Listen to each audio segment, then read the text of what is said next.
With places like Showbiz Pizza closing down and Chuck E. Cheese removing their bans, it's become a lot harder to visit animatronics. Luckily, however, with all these removals, many of these animatronics have found new homes.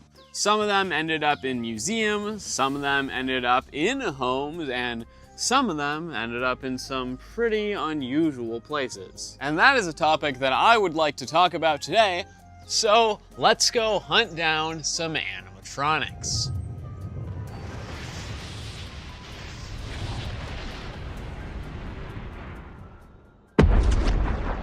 Our first animatronic's gonna be at Bill's Music House, a business that was started in 1965 by a guy named Bill who liked music. This place is absolutely full of music stuff and strange props, and most interesting to us, an animatronic. Yes, this music shop just randomly in the corner has a Chuck E. Cheese character. This is a Jasper animatronic, more specifically one from Pizza Time Theater, so it's probably around 40 years old. I don't know the specific location that he's from, but you can tell it's a Pizza Time Theater animatronic based on his clothing and his distinct facial lines. The more modern, cyberamic Jasper animatronics have a cow pattern outfit and like smooth faces, as well as a pizza guitar, while this guy has a banjo. Also, his hat is not actually the original straw hat that he's supposed to have, but it is still something pretty interesting. There was a specific show tape called Bandstand in 1984 where all of the animatronics had these special outfits on, and Mr. Munch had that hat. So while it's not his original hat, it is still a really cool thing to be seeing. I've never actually seen a Pizza Time Theater Jasper before. I have seen some of the other characters at the American Treasure Tour Museum, but they didn't have Jasper. So this is actually a really cool thing to be seeing. He is a lot bigger than I thought he would be, and very high up. I'm actually on a ladder right now. Also, this location I do believe used to have a Pasquale animatronic, but he is no longer here. I think they do still own the animatronic, but it is now in storage, so we can no longer see him. But yeah, this music shop has this very rare 40-year-old Jasper animatronic, which is open to the public for anyone to come see, and that's awesome. And you know, if you're interested in music, they of course have a lot of that here as well. Now that's all for Bill's Music House, so let's go find another animatronic at another place.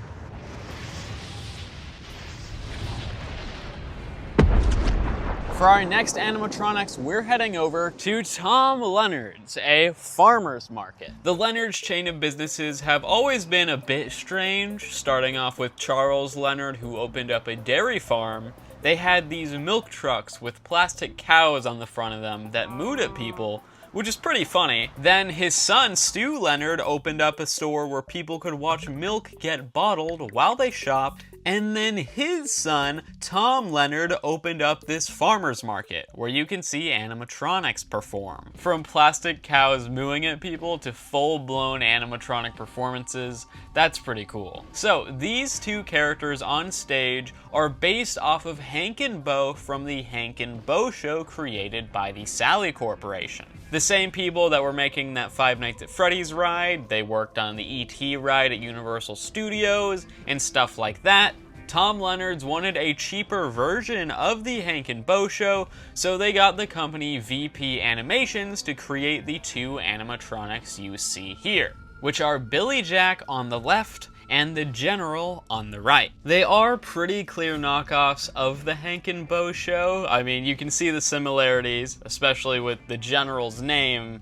Beau is Colonel Beauregard, but I think they look great. VP Animations did a really good job with them. VP Animations, by the way, made some animatronics for the Dandy Bear Amusement Center, if you've heard of that. But yeah, these guys are awesome. They do performances every 5 minutes, which is really cool to see, and especially in just like a grocery store. I imagine it's pretty interesting to just come in here for groceries and see those guys. And the other stuff in this place too, they've got some pretty strange things, but it's awesome. I definitely recommend checking it out if you're ever in the area. But I've got to go now, so let's get out of here. And speaking of a place where you can buy food, I want to tell you real quick that you can now buy my new plushie. You guys seem to like the original plush I made, so I decided to make a new one, this time smaller, more affordable, and it's a little baby guy. It's only $15, and not only that, but it's got a pretty cool feature, which is that it's magnetic, so it can stick to things. Not a super strong magnet, but if you have hex plushies, it can stick to those, and I think that's pretty cool. So yeah, TNT Muffin plush only available for 1 month, so get it while you can. But anyway, let's get back to the animatronics.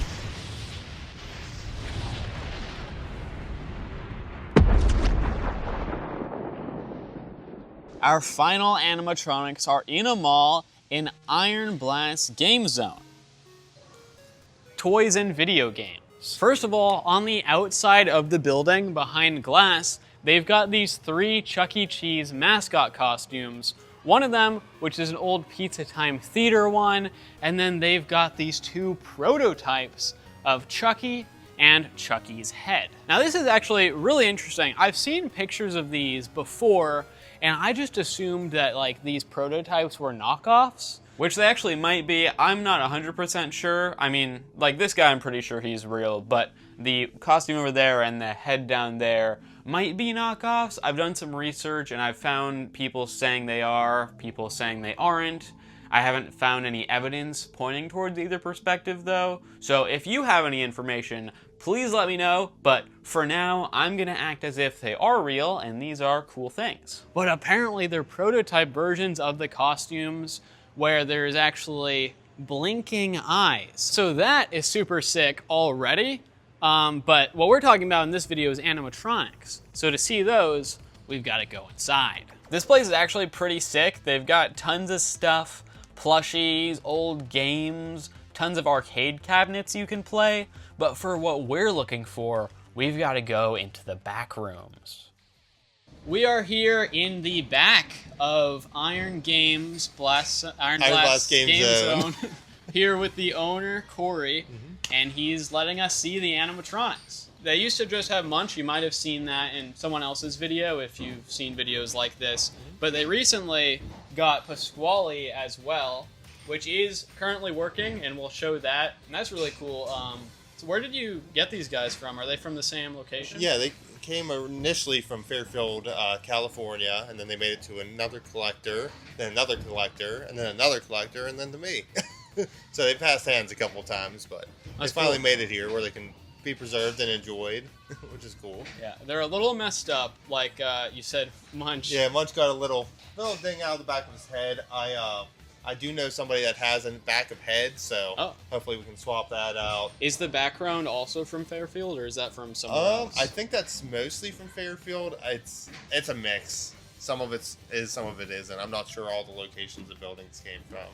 They're kind of saved from here and there. Yeah, and then these are not like in the arcade area. We're in the back, so you can't. I don't know. Are people able to come see them? If they come in and ask for me, I'm willing to show it. So cool. Yeah, like I said, we want to get them out there. You know. Yeah. So they do plan on hopefully getting these out. I think at the second location they're going to be opening up. I'm thinking that one. So if he's not available, if you come here, you should soon be able to get to see these guys, which is awesome. Are they going to be performing? Yeah. So we're going to have them rigged up to a show selector similar to like Billy Bob's Wonderland. Where you just hit a button and they'll perform a show. Oh, wow. And each button's coded to a different song. So like anyone can come? Yeah. Just any person just walk up, push the button, and it'll start playing. That's cool. I've seen stuff like that in VR chat. Oh, yeah. But not in real life. Yeah. That's interesting. That's based off of a real thing that people use for these. That's cool. Oh, yeah. Wow. So, yeah, this was IronBlast's GameZone. Thank you, Corey, for doing the interview. Yeah. So, yeah, hopefully you guys should be able to come see this stuff in the new location, or before then, you should hopefully be able to see them here. Yeah. And, yeah, it was a really cool place. Oh, lots of explosions today. But there you have it. 3 unusual places that house animatronics. Let me know if you enjoyed this type of video. I would love to make it a series on the channel, going to cool places, showing them to you guys, explaining their animatronic history. Very fun thing. These 3 places were all in the same like general area, so it would be great to do this in places like around the country, maybe around the world, so more of you guys can go visit them. But yeah, I don't know, let me know what you think. If you have any suggestions for other places I could go to, definitely let me know in the comments below. But yeah, that's the end of the video. So, if you want to subscribe, you can click the button on top of my head. If you want to watch one of my last animatronic videos, you can click that button over there. And if you want to see some other video I made, you can click that button over there. And I'll see you if I do a part 2.